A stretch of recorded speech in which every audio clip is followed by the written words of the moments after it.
अस्सलाम वालेकुम। उम्मीद है आप सब खैरियत से होंगे जी। जो कल हमने जो एक्सरसाइज की थी हमने 1.4, आज उसके बाकी जो क्वेश्चन हैं हम उनको कंटिन्यू करते हैं जी। क्वेश्चन नंबर 15 है कि a 10 story building is to be painted with some different colours such that each story is painted with one color. It is not necessary that all colors must be used. के 10 stories हैं एक building में, उनको paint करना है और paint करना है सब डिफरेंट कलर से। इस तरह से पेंट करना है कि जो हर स्टोरी पेंट होगी वो एक कलर से पूरी पेंट हो जाएगी। ये जरूरी नहीं है कि all 4 colour must be use, के चार कलर हमने यूज करने हैं, कुछ कलर हम छोड़ भी सकते हैं। How many ways are there to paint the building? अब कितने रास्ते हो गए हमारे बिल्डिंग को पेंट करने के? If there are no other restriction, कि इसके ऊपर कोई रिस्ट्रिक्शन नहीं है, जैसे मर्जी कलर्स पेंट कर दें। हर एक बिल्डिंग पे चारों में से कोई भी कलर यूज करने कोई कंडीशन नहीं है। सेकंड नंबर पे हमारे पास इस पार्ट में आता है कि any two adjacent story must be painted with different colour, के कोई भी दो स्टोरीज जो एक साथ हैं वो सेम कलर में पेंट नहीं होनी चाहिए जी। हम पहले पार्ट 1 को सॉल्व करते हैं कि नंबर ऑफ स्टोरीज जो है वो इज इक्वल है 10 और नंबर ऑफ कलर्स जो है वो हमारे पास 4 है। As there is no restriction, जैसे कि हमें जानते हैं यहाँ पे कोई रिस्ट्रिक्शन नहीं है, so any colour is usable for any story. तो हम किसी भी स्टोरी के लिए कोई भी कलर यूज कर सकते हैं। Thus first story can be painted in the way, तो जो पहली स्टोरी होगी हम उसको पेंट कर सकते हैं। उसके लिए हमारे पास कितने वे हैं? 4, क्योंकि हमारे पास 4 कलर है। सेकेंड स्टोरी को भी हम पेंट कर सकते हैं, उसमें लिए भी हमारे पास 4 कलर हैं। और अप टू सो ऑन, अब जितनी भी स्टोरीज हैं हर एक स्टोरी के लिए हमारे पास 4 कलर जो है वो अवेलेबल है। लास्ट 10th स्टोरी है उसके लिए भी हमारे पास 4 कलर अवेलेबल हैं। तो hence by the product rule, अब प्रोडक्ट रूल के अकॉर्डिंग तो टोटल नंबर ऑफ वेज जो हमारे बनते हैं 4 multiply by up to 10 time, इन हर स्टोरी के लिए 4 कलर अवेलेबल है, इज इक्वल है 10 टू पावर 4 टू पावर 10। तो ये 4 पावर 10। नेक्स्ट है हमारे पास जो इसका सेकंड पार्ट है, एनी टू एडजस्टेंट। हमारे पास जब कोई भी any two adjacent story must be painted with different colour, कोई भी दो स्टोरीज जो हैं जो एक साथ हैं उनको हमने पेंट करना है डिफरेंट कलर से, वो एक जैसे कलर की पेंट नहीं होनी चाहिए जी। इसके सोल्यूशन की तरफ आते हैं कि any two adjacent stories must be painted with different colours. तो टोटल नंबर ऑफ स्टोरीज जो है वो हमारे पास 10 है और नंबर ऑफ कलर जो है वो हमारे पास 4 है जी। So as two adjacent story must be painted with different colors, so any color is usable for first story. तो हम पहली स्टोरी के लिए कोई भी कलर यूज कर सकते हैं। Thus first story can be painted in the ways, जो फर्स्ट स्टोरी को पेंट करने के हमारे पास वेज होंगे वो कितने हो जाएंगे? वो 4 हो जाएंगे, क्योंकि हमारे पास 4 कलर है। अब क्योंकि हमारी रिपीटेशन ही आनी चाहिए नेक्स्ट में, तो हमारे पास सेकंड स्टोरी को पेंट करने के लिए 3 कलर्स अवेलेबल होंगे। जिस कलर से हमने फर्स्ट स्टोरी को पेंट किया वो कलर हम दोबारा से सेकंड को पेंट नहीं कर सकते हैं, तो सेकंड के लिए 3 पॉसिबिलिटीज हो जाएंगी, क्योंकि जो फर्स्ट को कलर हमने पेंट किया वो हमारा निकल जाए। अब जब हम थर्ड स्टोरी पे आएंगे तो जो हमने सेकंड को कलर पेंट किया वो कलर हम यूज नहीं कर सकते, लेकिन जो फर्स्ट कलर से जिस स्टोरी को पेंट किया वो हम यूज कर सकते हैं, तो हम उस कलर को यूज करेंगे। तो यहाँ पे भी थर्ड 3 ऑप्शन। इसी तरह से 4 के लिए भी 3 ऑप्शन। तो नॉट है that two adjacent story must have different colour, so the colour of first story is not applicable for second. तो मतलब जो स्टोरी हमने फर्स्ट पे कलर यूज किया वो सेकंड के लिए यूज नहीं होगा, लेकिन जब हम 3 के लिए यूज करेंगे तो 3 स्टोरी जब हम पेंट कर रहे होंगे तो जो कलर हमने सेकंड में यूज किया वो यूज नहीं कर सकते, लेकिन जो फर्स्ट पे किया वो हम कर सकते हैं। तो सो ऑन ये प्रोसीजर चलता जाएगा। Hence by the product rule, जो प्रोडक्ट रूल होगा टोटल वेज जो हमारे पास आ जाएंगे वो आ जाएंगे 4 multiply by 3, 3 up to 9 time. तो ये आपका आंसर आ जाएगा। नेक्स्ट जो क्वेश्चन है, ये जो एग्जांपल हमने स्टार्ट में की थी उससे रेलेवेंट है। जो हमने लास्ट प्रीवियस लेक्चर में, जो लेक्चर इससे प्रीवियस था 1.4 का, जिसमें हमने इसकी थ्योरी डिस्कस की थी, उसके स्टार्टिंग में इस टॉपिक को करने का बारे में सारी इंफॉर्मेशन दी गई थी कि जब हमारे पास इंटीजर्स होंगे तो उसका सोल्यूशन हम किस तरह से निकालेंगे जब इक्वेशन आ जाएंगे। Find the number of non negative integer solution to the equation. हमारे पास नॉन नेगेटिव इंटीजर इक्वेशन जो होंगी, इस तरह की इक्वेशन होंगी, उसके हमारे पास जो सोल्यूशन आएंगे वो किस तरह से आएंगे जी। ये जो इक्वेशन है ये हमारे पास है 5x1 plus x2 plus x3 up to x4 is equal है 14। अब हमने इसके अंदर देखिए इस इक्वेशन में जिस वेरिएबल के साथ कोई कांस्टेंट आ रहा है वो जो वेरिएबल है वो दूसरी साइड पे जा रहा है, ये आपने याद रखना है। तो put x1 is equal to U, just उसको हमने पुट करना है जिसके साथ कोई ना कोई कोएफिशिएंट है। No need to replace other variable, क्यों? क्योंकि किसी और के साथ कोई कोएफिशिएंट नहीं है, सिंपली 1। तो थर्ड से गिवन इक्वेशन जो है हमारे पास ये है, बिकम्स ये किस फॉर्म में बन जाएगी 5u plus x2 plus x3 plus x4 is equal to 14। तो ये हमारे पास जो 5u है ये हमारे साइड जाके माइनस हो जाएगा। तो ये जो इक्वेशन आप देखिए, इस इक्वेशन में हमारे पास एक साइड पे सारे के सारे वेरिएबल्स हैं, वो वेरिएबल्स हैं जिनके कोएफिशिएंट है वो 1 जी। अब इनके ऊपर हमारे पास जो रूल है उसको इम्प्लीमेंट करते हैं। Thus using the solution of this equation is given by, जो इस तरह की इक्वेशन का सॉल्यूशन होता है वो हमारे पास क्या आता है, NHR। और n आपके पास क्या होता है, टोटल नंबर ऑफ वेरिएबल्स होते हैं, और r आपके पास क्या होता है, जो ये टर्म आएगी आपकी राइट हैंड साइड पे जो टर्म होती है वो हमारी r होती है। तो ये 3h14 माइनस 5u जी। अब इसको ओपन करने का फॉर्मूला भी ऊपर बता दिया गया था कि किस तरह से होगा, तो उसी फॉर्मूले को हम यूज करते हुए इसको ओपन कर लेंगे। तो उस फॉर्मूले को यूज करते हुए हम इसको सॉल्व करते हैं। तो ये आपके पास आंसर आ रहा है। अब इसको फर्दर जब हम सॉल्व करेंगे तो इसको फर्दर देखें, एन आर जो है ना, इसको हम इस तरह से भी लिख सकते हैं एन एन माइनस आर, हम इसको इस तरह से लिख लेंगे और यही आपका आंसर आ जाएगा। नेक्स्ट सेकेंड क्या है, this can be solve by using. अब ये जो आपके पास आंसर आ गया है इसको हम फर्दर सॉल्व कर सकते हैं किस तरह से, कि हम u की जो वैल्यूज है उनको पुट करेंगे। अब u की जो वैल्यूज हैं वो कौन सी हैं, 0 1 2 इंटीजर वैल्यू ओनली। अब इसमें सिर्फ हमने इंटीजर्स वैल्यूज को पुट करना है। अगर देखें अब इसमें u3 हम पुट करते हैं ना, तो वो ये जो टर्म है ये 1 ऊपर रह जाएगी, तो 1c2 ये मीनिंगलेस टर्म हो जाएगी। हमने वो वैल्यूज को पुट करना है जो कि हमारी जो है ये लेस ही टर्म्स रहे हमारे पास 2 से, ठीक है। This can be solved by using u is equal as 0 1 and 3 2 integral value only. Hence some rules, we have the required solution as this. Note that for u is equal to 3, it becomes 1c2, which is meaningless. क्यों? क्योंकि 1c2 meaningless. Next है question number 17. Find the number of non-negative integer solution to the equation. अब हमने non negative integer solution find करने हैं इस equation के। इस इक्वेशन में दो कोएफिशिएंट्स आ रहे हैं, दो वेरिएबल्स के साथ, तो हम उन दोनों वेरिएबल्स के साथ कोई ना कोई टर्म जो है इसको रिप्लेस करेंगे। Put x1 is equal to u and x2 is equal to v, and the equation जो है हमारे पास 3x1 plus 5x2 plus x3 plus x4 plus is equal है वो 10 बिकम्स, ये हमारे पास किस फॉर्म में आ जाएगी, ये आ जाएगी 3u प्लस 5v दिस। और हमारे पास देखिए u और v जो टर्म्स है वो लेफ्ट राइट हैंड साइड पे जाके माइनस हो जाएंगी। तो अब ये हमारे पास किस फॉर्म में बन गया, ये हमारे n की दो वैल्यूज है और ये हमारा टोटल r है जी। ये जो टर्म है ये टोटल की टोटल आपके पास r मौजूद है, और ये आपके पास जो ये दोनों की क्वांटिटी जो ये हमारे पास n है। Thus the solution of this equation is given by, तो इसका जो सोल्यूशन होगा वो हमारे पास किस तरह से आएगा, NHR।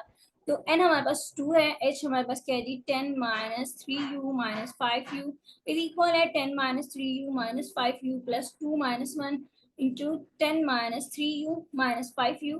ये हमारे पास किस तरह के इक्वल आ रहे हैं, 11 माइनस 3u माइनस 5u और 10 माइनस 3u माइनस 5u। तो ये हमारे पास आएंगे, और by N R is equal है एन माइनस आर, और 11 माइनस 3u माइनस 5u और 10 minus 3u minus 5u is equal है 11 minus 3u minus 5u into 1। तो इसको सॉल्व करने से आपके पास आंसर आ जाएंगे। थस NHR जो है 11 minus 3u minus 5u is the required solution. ये आपके पास क्या है, ये रिक्वायर्ड सोल्यूशन आ गया। For the possibility of non negative solution, अगर हम पॉसिबिलिटी देखते हैं नॉन नेगेटिव सोल्यूशन की, we have different options for u and v। अब u और v के जैसे हमारे पास ऊपर ऑप्शंस है, यहाँ पर भी ऑप्शंस मौजूद है। अब जो ऑप्शंस होंगे वो हमने दूसरी तरह से देखना है कि ये नॉन नेगेटिव होने चाहिए, ठीक है, नेगेटिव नहीं आना चाहिए, क्योंकि ऊपर हमें बता दी नॉन नेगेटिव सोल्यूशन है। देखिए यहाँ पर जो है ना आपके पास u आ गया है, NH जो आ रहा है ना वो इस फॉर्म में आ रहा है। अब इस फॉर्म में आने से मुराद है कि अब हमारे पास जो ये वाली कंडीशन है ये रिक्वायर्ड नहीं है। पहले हमारे पास यहाँ पे 2 था तो वो कंडीशन को फुलफिल कर रहे थे। For the possibilities of non negative, non negative क्या होता है, नॉन नेगेटिव जो टर्म होती है सिंपली वही होती है कि आपके पास 0 इंक्लूड है, 1 2 so on up to so on सारे टर्म्स इंक्लूड है इंफिनिटी, लेकिन आपके पास जो माइनस वाली टर्म्स है वो नहीं है। माइनस के जितने भी इंटीजर्स हैं वो सारे हमारे पास इंक्लूड नहीं है जी। We have different options for u and v. Using the u is equal as 0 1 2 3 so on and v is equal as 0 1 2 3 so on, we observe that, हम ऑब्जर्व करते हैं यहाँ से u जो है वो इज इक्वल टू, पहले हम 0 पुट करते हैं, फिर v को 0 पुट करते हैं, तो हमारे पास आंसर आ रहे हैं। ये हमारे पास नंबर ऑफ वेज इतने भी सोल्यूशन आ सकते हैं। u इज इक्वल है 1 है, v इज इक्वल टू 0 है, तो हमारे पास 8 नंबर ऑफ सोल्यूशन आ रहे हैं। u इज इक्वल टू 2 है, v is equal to 0, 5 number of solution आ रहे हैं। u इज इक्वल टू 3 है और v इज इक्वल टू 0 है। तो गिव 11 minus 3u, 3 3 और ये हमारे पास 2 सोल्यूशन आ रहे हैं। q इज इक्वल है 4, v इज इक्वल टू 0 है, तो ये गिफ्ट हमारे पास -1 not possible due to non negativity. तो u is equal to 0 and v is equal to 1 है, गिव्स 11 माइनस 3 0 और ये 6। u is equal to 0। अब इसी तरह से देखिए जब माइनस आ रहा है तो वो नॉन नेगेटिव की कंडीशन को फुलफिल नहीं कर रहा है, तो हमारे पास हेंस जो नॉन नेगेटिव इंटीजर्स के सोल्यूशन आ रहे हैं वो टोटल ये।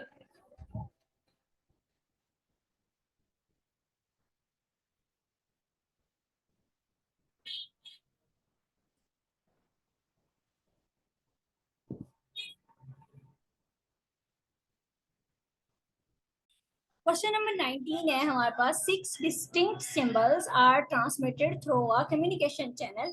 एक कम्युनिकेशन चैनल है जिससे हम कम्युनिकेट कर रहे हैं लोगों से आपस में, वो चैनल के जरिए से हम 6 जो है ना वो डिस्टिंक्ट सिंबल जो है ट्रांसमिट कर रहे हैं। डिस्टिंक्ट मतलब एक दूसरे डिफरेंट सिंबल्स। सिंबल्स क्या होते हैं, जैसे आपका डॉलर का साइन एक सिंबल है और हमारे पास एंड एक सिंबल है, ठीक है।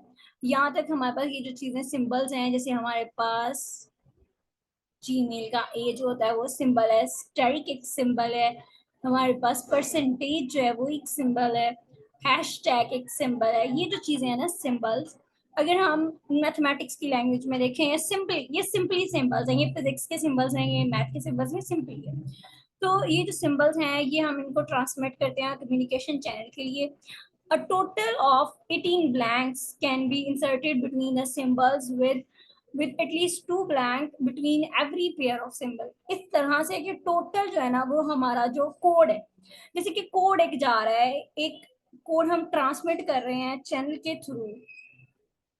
कोड जो है उसको उन्होंने दूसरी चैनल वाले उस कोड को डिकोड करेंगे, उसमें जो कोड छुपा होगा, जो मेन बात होगी वो डिकोड करके निकालेंगे। अब उस कोड को लिखने की कंडीशन क्या है, उसको लिखने की कंडीशन है कि टोटल उसमें हमने 18 ब्लैंक जो है हमें दी गई हैं जिनको हमने फिल करना है, और वो फिल इस तरह से करना है कि उसके अंदर सिंबल्स की सीक्वेंस किस तरह से है कि सिंबल जो होंगे ना उनके अंदर दो सिंबल्स के बाद जो है एक एक सिंबल के बाद दो स्पेसेस खाली हो, इस तरह से हमारी फिलिंग होगी। तो एवरी पेयर ऑफ सिंबल्स, हर एक पेयर ऑफ सिंबल के दरमियान में दो जो होंगी वो ब्लैंक होगी, वहां पर हमारे डिजिट्स होंगे। In how many veg the symbols and the blank can be arranged, कितने वेज होंगे इन सिंबल्स और ब्लैंक को अरेंज करने के। तो सोल्यूशन पे आते हैं। सोल्यूशन है नंबर ऑफ सिंबल्स जो है वो 6 है और नंबर ऑफ ब्लैंक जो वो 18 है। तो symbols can be arrange in the way, तो सिंबल्स जो है उनका जो अरेंजमेंट का वे है वो हमारे पास 6 पिक्टोरियल है। मैं इसके सिंबल कोई भी कहीं भी आ सकता है, सिंबल पे कोई कंडीशन नहीं है।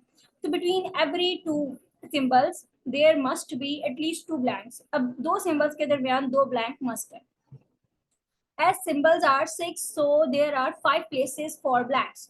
ये जो सिंबल्स हैं जब वो 6 होंगे तो 5 प्लेसेस होंगी ब्लैंक्स के लिए हमारे पास total. if b1 b2 b3 b4 b5 show blank then bi जो कि ग्रेटर होंगे 2 से for I is equal to 1 2 3 4 5। जो ये आईज हैं हमारे पास ये 1 2 3 4 5 सारे होंगे। Thus we have to find the number of non negative integer solution of the equation. तो हमें जो है हमें फाइंड करने हैं नंबर्स कौन से जो नॉन नेगेटिव इंटीजर्स होंगे जिनका सोल्यूशन होगा इक्वेशन किस फॉर्म में आएगी, वो ये फॉर्म में आएगी विद अ कंडीशन। अब इसके ऊपर कंडीशन क्या है कि जो बी आईज हैं वो ग्रेटर हो गए 2 से। क्यों 2 है, क्यों, क्योंकि इनका 2 का गैप होना चाहिए। आई इज इक्वल है 1 2 3 4 and 5। For this purpose put करने हैं बी आई जो कि ग्रेटर होगा 2 प्लस सी आई से फॉर आई इज इक्वल है 1 2 3 सो। देखिए जो बी आई है ना हमारे पास जो ब्लैंक्स हैं वो कैसे आएंगी, जब हमारे पास दो के बाद एक सिंबल आएगा G, and B one B two so on. जो हमारे टोटल ये बी फाइव है ना, ये हमारी किसके इक्वल आ रही है, ये हमारी आ रही है 18 के इक्वल आ रही है, ठीक है। ये जो है ये हमारे पास जो है प्लेसेस हैं ब्लैंक्स के, जो प्लेसेस हैं अब इनके अंदर सिंबल्स इंसर्ट होंगे तो बिकम्स 2 प्लस सी वन प्लस 2 प्लस सी टू प्लस, तो ये सारे जो है ये टोटल आ गए हमारे पास इसके इक्वल। और C1 plus C2 C3 plus C4 is equal plus C5 is equal है 8। तो ये आपकी इक्वेशन बन गई है जिसके अंदर आपके पास जो वेरिएबल्स आ रहे हैं उनके साथ कोई कोएफिशिएंट नहीं आ रहे हैं और ये आपके पास 8 के इक्वल आ रहे हैं। तो the solution of this equation is, तो जो सोल्यूशन होगा इस इक्वेशन का वो कैसे होगा NHR तो n यहाँ पे हमारे पास टोटल 5 है, h हमारे पास r जो है हमारे पास वो 8 दिया गया है। इसको सिंपली फॉर्मूला से सॉल्व करेंगे जिस तरह से हमने ऊपर इसको सॉल्व किया।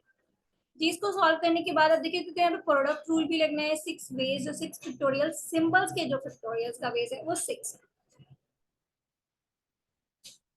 जी, एक दफा ना इसका मैं रिव्यू दोबारा से देती हूँ कि अगर यहाँ से जो कंफ्यूजन है ना कि हमारे पास देखें किस तरह से है ये वर्क, किस तरह से कर रहा है कि हमारे पास टोटल जो है ना वो 18 प्लेसेस है,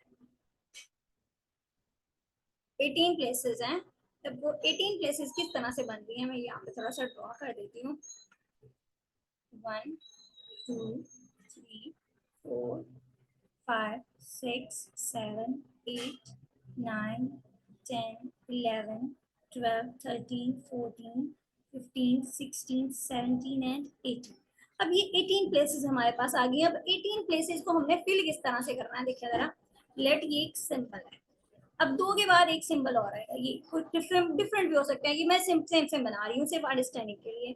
अब एक सिंबल ये है हमारे पास आ रहा है, दिस दिस एंड अब ये टोटल हमारे पास कितने सिंबल्स होंगे जी? 6 सिंबल्स होंगे।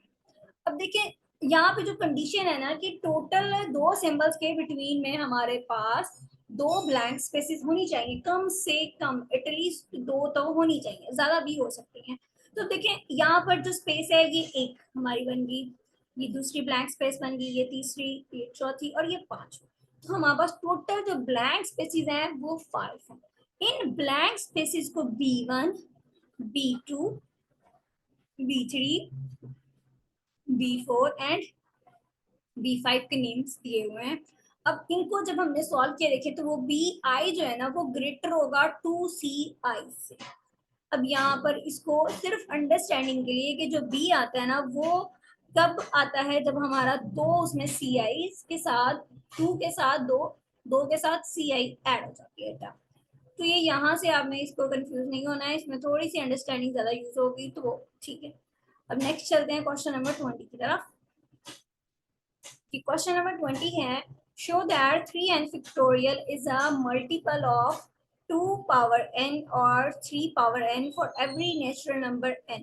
कि हमने शो करना है कि जो 3n factorial है ये हमारे पास क्या है, ये मल्टीपल है 2 पावर n का और 3 पावर n का for every natural number n। जितने में इसमें नेचुरल नंबर होते हैं वो n होते हैं। सोल्यूशन इसके ऊपर आता है, consider the multi set. Consider हमने कर लिया मल्टी सेट m को, तो m is equal है 3a1 3a2 3a3 up to so on 3an। this set shows that ये जो सेट है ये शो करता है first term is repeated 3 time.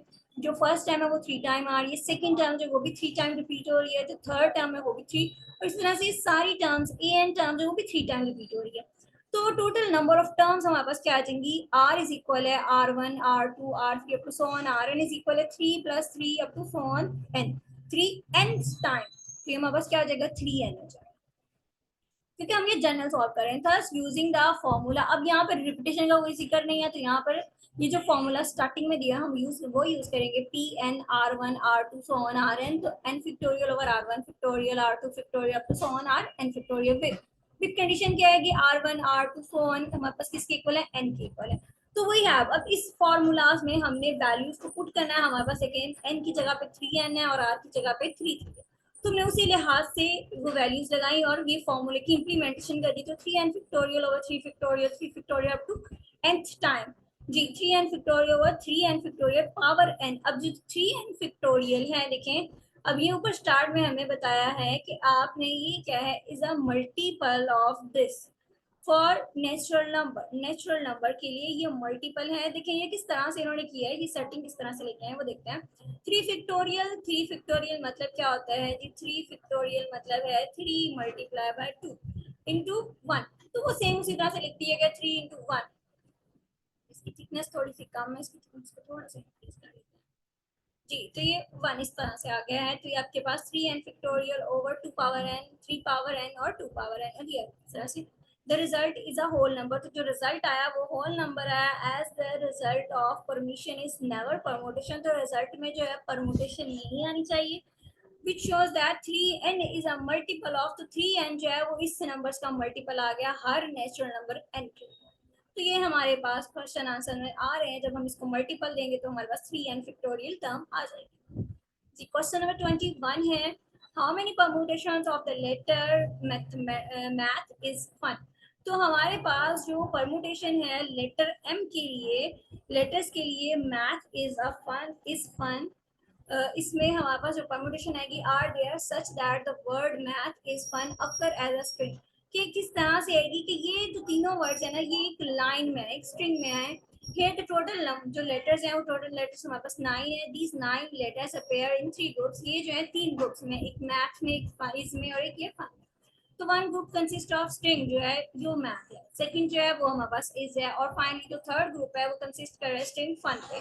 तो ये जो है ये एक साथ वर्ड्स आएंगे, इनको हम ब्रेक नहीं करेंगे। We observe that the element should appear as a string, हमने ऑब्जर्व किया कि जो एलिमेंट्स हैं एक स्ट्रिंग के तौर पे एक साथ आएंगे। So with in the group elements can't change their place। तो जो अगर हम ग्रुप में देखते हैं तो जो एलिमेंट्स हैं वो अपनी प्लेस को चेंज नहीं कर रहे हैं, जस्ट और ग्रुप कैन बी इंटरचेंज, पूरे का पूरा ग्रुप जो है वो अपनी जगह को चेंज करेगा। Thus we have total such arrangements, तो हमारे पास इस तरह की अरेंजमेंट होगी, वो 3 फैक्टोरियल्स होंगी बिकॉज ऑफ 3 ग्रुप, क्योंकि 3 ग्रुप है।